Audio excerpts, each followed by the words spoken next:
thank you, Daniel, for this explanation. The technology seems very useful, and the ability to use it is also wide.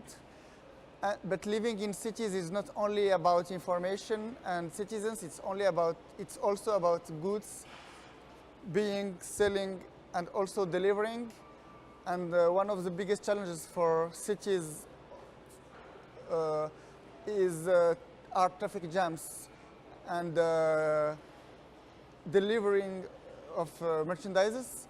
Adnan Ben Yahya creates a company related to delivering goods by using bikes. That also allows youth reinsertion in society and also reducing the carbon footprint to meet all the environmental requirements. So could you tell us more about how did you get the idea, and also how was the implementation in a context, it's not Northern Europe, it's not Netherlands or Germany, it's Tunisia, yeah. Yes. So tell us more, please. Yes, thank you, Taha. So the idea first came to me in 2007. I was in Canada and explored the bike messenger trend. That's like the new coolest job for young people. And from coming back to Tunisia, I said, why not create it in Tunisia? And people need this kind of service, especially with the rising traffic jam and the global warming and everything and all the challenges. And in 2013, I actually started the company on another name. It's called Nino Ltd. That delivers house cleaning supplies. At first, I didn't have like a lot of money to start a fleet of bike messengers and to deliver everything. But after I started very small with delivering to some companies and some households what they need most, which is cleaning supplies. Like they need it every day, and I provide companies with real invoices that can be like tax deducted, and they have many benefits. Of course, with the real benefit of fighting climate change and, let's say, responding to it. And now since 2015, we have been in a restructuring phase because there's a big demand for other goods than house cleaning supplies. Like people wanted pizza, people wanted I don't know, merchandises like pasta or letters or just gifts, and so we created this new company that is 100% bike messenger. Its name is Pedalo, and this is a newborn, and it's for now the only company in Tunisia that delivers goods only by bikes. And we have a good response from companies who are really aware of their environmental impact as a company, and this is a major benefit for us. At first, we didn't expect to have a lot of feedback from customers, but actually they were really aware.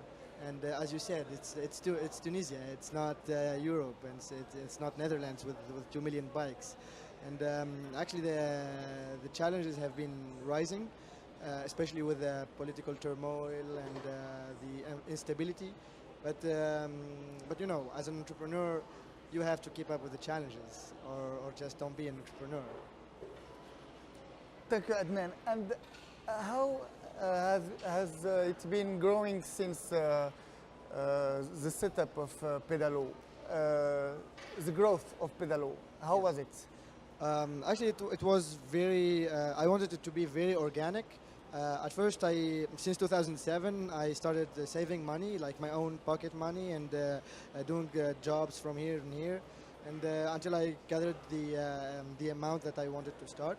And I had some issues with the bank, so I didn't go to the bank to get a loan. So I started with my own money and borrowed some from my friends and family, and reimbursed them like after 2 years, because the business was very going on, And in 2013, we were selling actually goods. Like we buy from the wholesaler or from the factory, and then selling at distribution. And that was like a good strategy we had because we had cash flow and money coming in every day, so that we can keep up with the costs or with the insurgencies that rise up. Like for example, if you deliver by bike, there's a 100% chance in a week that that you will have a flat tire. And this is a challenge we just kept moving forward with, and we kind of innovated because some of my fellows, like the delivery guys, they started proofing their tires to be puncture free, and with limited like resources and materials. And so the growth was very organic. And now the first year we had like 30,000 dinners as in turnover. And it was going up like 15% every year. So yeah, that was how it grew. And now we try to expand to more cities in Tunisia and probably in Morocco. Well, who knows? Thank you, Adnan, and Thank you. I wish for you all the success. So we went from smart cities to smart transportation, and now we are going to smart energy with Karim Alami from Elium. Elium is a company that's of less than 2 years, with a huge recognition already from François Hollande itself, and being awarded the French Ticket Award, and also by John Chambers, the CEO of Cisco. What's the purpose of Elium, of the technology of Elium? Absolutely. Thank you, Taha, for inviting us. So, Elium is a software as a service company. So, we are doing a software. So, the big problem that there is a revolution in energy. The thing is that solar panels are getting cheaper and cheaper. Battery storage is getting cheaper and cheaper. So, we have an attraction for consuming our own energy. But with that problem, with this like opportunity, we have a problem. We have a technological problem because we have intermittency in the production, because since like we have a problem, meteorological problem, we have the production, the weather production is affected. And we have also something linked with the consumption about the building. So the deal is that we have to optimize the energy between solar panels, battery systems, and the building in itself by understanding what is the habits of the building and predicting the energy consumption of the building, what is the meteorological, historical data about like the location where we put the solar panels, and what are like the tarification, what is the different bills that the consumer uses for its own electrification. So this idea is to integrate this whole system and decide what is the best strategy for the own consumer.